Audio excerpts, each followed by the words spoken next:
Hindi pamugaran ng mga lamok. Pinagtatanggal ang mga gulong na pabigat sa mga bubong sa isang barangay sa Quezon City. Pero may iba pa silang diskarte kontra dengue. Lalo't may outbreak nito sa lungsod. Nakatutok si Marisol Abduraman. Exclusive! Pinagtatanggal ng mga tauhan ng Barangay Old Balara sa Quezon City ang mga lumang gulong sa bubungan ng mga bahay. Lahat ng mga tinanggal, puno ng tubig. Nakikita natin yung inalis yung gulong, may tubig po. So after 3 days po yan, lamok na po yan na maaring carrier ng dengue virus. Karaniwang ginagamit ng mga pabigat sa bubong ang mga lumang gulong gaya na lamang ng kapilyang ito. Ang mga lumang gulong ang karaniwang pinamumugaran ng mga lamok. Kaya ang ginawa ng Barangay Old Balara, pinalitan ang mga ito ng mga hollow blocks.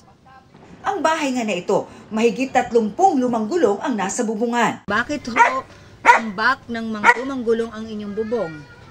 Yun lang kasi yung tanging protection namin, para nilalagyan na lang po namin ng mga tarapal para kahit papano po hindi tumulo yung ano namin. Tapos po, pandagan sa tarapal kasi protection lang. Ang mga tinanggal na gulong, pinalitan ng hollow blocks. Wala naman problema sa amin yun. Naiintindihan po rin naman namin yun. Welcome rin kay Ross Bigiroy ang ginawa ng barangay, lalo't maliliit pa ang dalawa niyang anak. Sa takot nga raw niya sa dengue, gumagawa siya ng paraan para maprotektahan ang mga anak. Papausok kami paghapon, bilan inaano ako ng lotion or katol.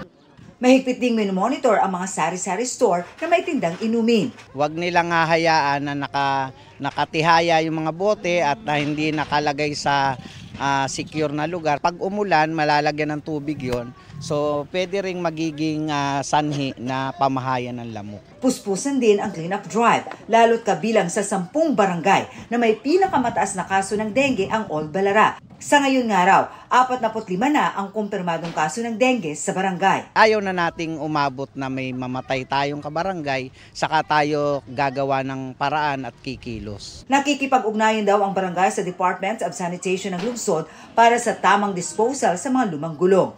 Ayon sa Department of Health, bahagyang bumaba ang kaso ng dengue sa buong bansa sa nakalipas na 4 na linggo.